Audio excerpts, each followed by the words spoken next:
اور نقل اخبار کی بنیادیں اور اس کے اساسی ارکان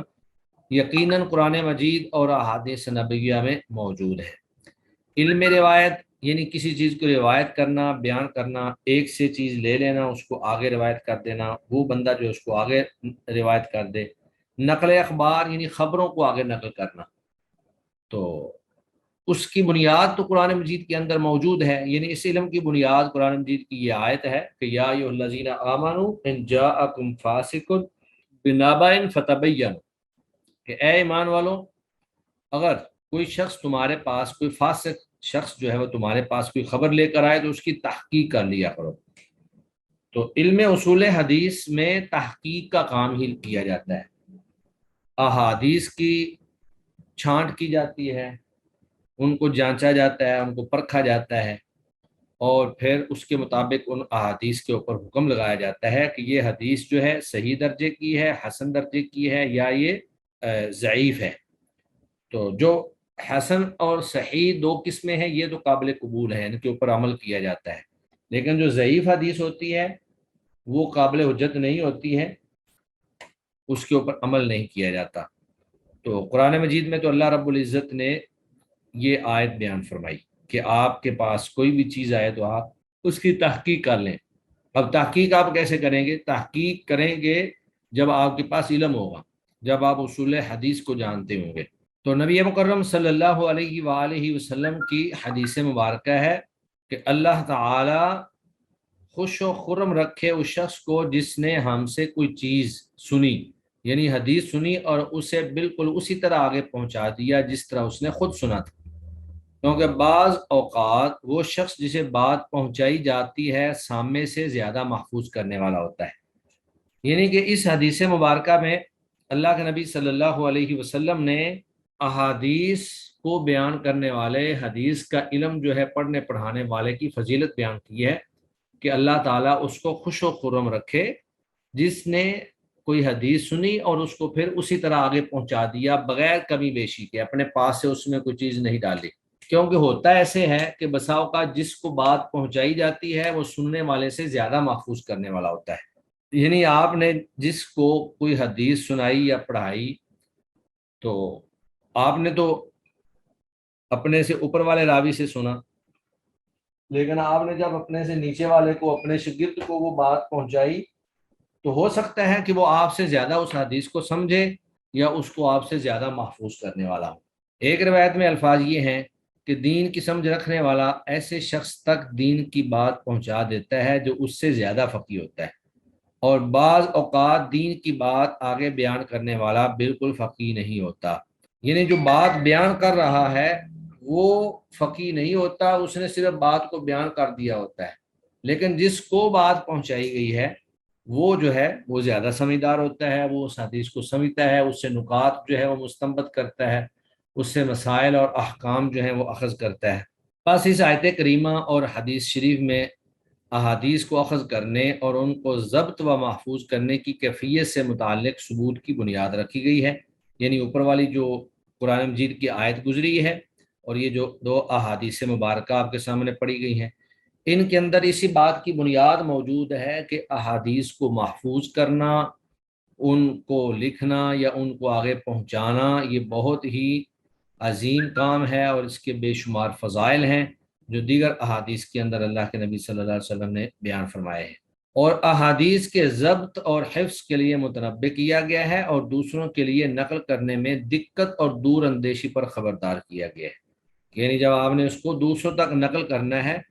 تو بغیر کمی بیشی کے اس کو ویسے ہی آگے نقل کرنا ہے جیسے آپ نے سنا ہے، اپنے پاس سے اس کے اندر کمی بیشی نہیں کرنی ہے۔ اللہ تعالیٰ اس کے رسول کے حکم کو بجا لاتے ہوئے صحابہ کرام احادیث کے قبول کرنے اور ان کو روایت کرنے میں تحقیق و تثبت سے کام لیتے تھے، یعنی تحقیق کرتے تھے، اس کو پرکھتے تھے، خصوصاً جب انہیں روایت کرنے والے کی سچائی کے متعلق شک ہوتا تھا۔ اس بنیاد پر اسناد کا موضوع ہونا اور احادیث کو قبول و رد کرنے میں اس کی اہمیت ظاہر ہوئی، جیسا کہ صحیح مسلم کے مقدمہ میں لکھا ہے، ابن سیرین سے مروی ہے، فرماتے ہیں کہ لوگ خاص کر علماء اسناد سے متعلق نہ پوچھتے تھے، یعنی پہلے شروع میں سند سے متعلق نہیں پوچھتے تھے، لیکن جب فتنہ وضع حدیث واقع ہوا، لوگوں نے اپنے پاس سے حدیثیں گھڑ گھڑ کر جو ہے وہ بیان کرنا شروع کی، تو کہنے لگے کہ اپنے رجال یعنی راویان حدیث کا نام لیا کرو، تاکہ اہل سنت اور اہل بدعت کو ممتاز کیا جا سکے، اور اہل سنت سے احادیث قبول کی جائیں اور اہل بدعت کی احادیث رد کر دی جائیں۔ تو جب یہ فتنہ پیدا ہوا تب پھر محدثین اس میدان میں آئے اور انہوں نے اصول حدیث بھی وضع کیے اور علم جرح و تعدیل جو ہے وہ بھی بنایا، اور تمام راوی جو ہیں ان کا مسلک، ان کا طرز عمل، ان کی سیرت، ان کے حالات زندگی اور ان کے بارے میں ہر چیز جو ہے وہ بیان کی۔ اس بنیاد پر کہ سند کی پہچان کے بغیر کوئی حدیث قبول نہیں کی جا سکتی، جرح و تعدیل کا علم جو ہے وہ منظر عام پر آیا۔ یعنی جب سند آ گئی تو سند میں چونکہ راوی ہوتے ہیں، تو سند جو ہے وہ کوئی الگ سے چیز کا نام نہیں ہے، سند راویوں کی ایک لڑی کا نام ہوتا ہے، ایک تسلسل کا نام ہوتا ہے کہ فلاں نے فلاں سے، اس نے فلاں سے، اس نے فلاں سے، اور اس نے پھر فلاں صحابی سے، اور اس نے آگے اللہ کے نبی سے۔ تو جتنے راوی ہیں ان سب کے حالات کو جاننے کے لیے جرح و تعدیل کا علم جو ہے وہ منظر عام پر آیا۔ راویوں پر کلام کرنا ظاہر ہوا اور سندوں میں سے متصل اور منقطع کی پہچان ہوئی۔ یعنی راویوں پر کلام، ان کی اوپر گفتگو جو ہے یہ علم سامنے آیا، اور پھر سندوں میں سے بعض سندیں ایسی ہیں جو متصل ہیں، یعنی اس میں انقطاع نہیں ہے، کوئی راوی درمیان سے غائب نہیں ہے، اور بعض سندیں ہیں وہ منقطع ہیں، ان کی درمیان سے، شروع سے یا آخر سے یا درمیان سے کوئی نہ کوئی راوی جو ہے وہ غائب ہو جاتا ہے۔ وہ غائب اس طرح ہوتا ہے کہ مثلا ایک شخص اپنے استاد سے بیان کرنے کی بجائے استاد کے استاد کا نام لے کہ میں نے اپنے استاد کے استاد سے سنا ہے، لیکن اس نے سنا نہ ہو، تو وہ درمیان میں انقطاع آ گیا کہ اس نے کیسے اس سے بیان کیا ہے، جبکہ اس کی نہ اس سے ملاقات ہے اور نہ ہی یہ اس کو ملا ہے۔ اور مخفی علتوں کی معرفت ظاہر ہوئی۔ مخفی علتیں یعنی خفیہ اسباب، بہت سارے اسناد کے اندر ایسے خفیہ اسباب ہیں جو کہ عام بندے کو معلوم نہیں ہوتے، صرف جو علماء ہیں یا ماہرین فن ہیں صرف وہی پہچان سکتے ہیں کہ اس سند کے اندر یہ علت موجود ہے، اس سند کے اندر یہ علت موجود ہے، یعنی یہ اس کے اندر سقم موجود ہے۔ اور قلیل طور پر بعض راویوں میں کلام کا پتہ چلا، کیونکہ شروع میں مجروح راوی بہت کم تھے۔ پھر علماء نے اس مجروح کا معنی ہے جس کے اوپر جرح کی جائے، جس کے اوپر تنقید کی جائے۔ یہ عدالتوں میں بھی آپ جانتے ہوں گے، وہ کہتے ہیں جی گواہوں کے اوپر جرح کرنا، وکیل جو ہے وہ جرح کرتے ہیں، یعنی اس کو نکھارتے ہیں، اس کے اوپر تنقید کرتے ہیں تاکہ اس کا سچ اور جھوٹ جو ہے وہ کھل کر سامنے آ جائے۔ تو محدثین جو ہیں انہوں نے بھی یہی کام کیا۔ پھر علماء نے اس فن میں وسعت پیدا کی، یہاں تک کہ حدیث سے متعلق بہت سے علوم میں بحث منظر عام پر آئی، جیسے حدیث کو ضبط و محفوظ کرنے کا پہلو ہے اور اس کو اخذ کرنے اور دوسروں تک پہنچانے کی کیفیت ہے۔ ناسخ و منسوخ کی پہچان ہوئی۔ حدیثوں میں کئی احادیث ابھی تک ایسی موجود ہیں جو منسوخ ہو چکی ہیں لیکن وہ نقل ہو رہی ہیں بہرحال، لیکن علماء نے ان کو الگ الگ کتابوں کے اندر واضح کر دیا ہے کہ یہ وہ احادیث ہیں جو منسوخ ہو چکی ہیں۔ حدیث غریب وغیرہ کی پہچان ہوئی۔ یہ ساری چونکہ اصطلاحاتی چیزیں ہیں، انشاءاللہ آگے چل کر ہم یہ ساری پڑھیں گے، مگر اس چیز کو علماء آپس میں زبانی و شفوی طور پر نقل و روایت کیا کرتے تھے۔ یعنی شروع میں جب یہ اس علم کا آغاز ہوا تو علماء یہ ساری چیزیں زبانی طور پر جو ہے ایک دوسرے سے نقل کرتے اور اس کو آگے روایت کر دیتے۔ پھر حالات نے رخ موڑا اور یہ علوم لکھے جانے لگے۔ تو سارے علوم کا ہی تقریباً یہی حال ہے کہ پہلے یہ تمام علوم سینہ در سینہ شفوی طور پر ایک دوسرے سے پڑھے جاتے تھے، تلامذہ جو ہیں وہ اپنے اساتذہ سے پڑھتے تھے اور پھر پڑھنے کے بعد اس کو آگے پڑھاتے تھے، اور پھر وقت کے ساتھ ساتھ ان علوم کو لکھا جانے لگا وقت کے ساتھ ساتھ، اور حوالہ کرتاس ہوئے، مگر یہ فن دوسرے علوم کے ساتھ خلط ملط مختلف کتابوں میں اور مختلف جگہوں پر لکھا گیا، جیسے علم اصول کے ساتھ اور علم فقہ و حدیث کے ساتھ، جیسے کہ امام شافعی رحمہ اللہ کی کتاب الام اور دوسری کتاب الرسالہ ہے۔ یعنی اصول حدیث جو ہے یہ ابتدا میں علم فقہ یا علم اصول یا مختلف علوم کے ساتھ مل جل کر جو ہے کتابوں کے اندر موجود تھا، الگ سے یہ علم موجود نہیں تھا۔ آخر جب علوم پختہ ہوئے اور اصطلاحات مقرر اور ثابت ہو گئیں، ہر علم کی اصطلاحات الگ الگ مقرر ہو گئیں، اور ہر فن اپنے غیر سے، اپنے علاوہ سے جدا ہو کر مستقل شکل اختیار کر گیا، اور یہ سب کچھ 4 صدی ہجری میں ہوا، یعنی علماء نے علم مصطلح کو الگ مستقل کتاب میں لکھا، تو سب سے پہلے جس عالم نے اس علم کو کتابی شکل دی وہ قاضی ابو محمد الحسن بن عبد الرحمن بن خلاد رام ہرمزی متوفہ 360 ہجری ہیں۔ یعنی انہوں نے،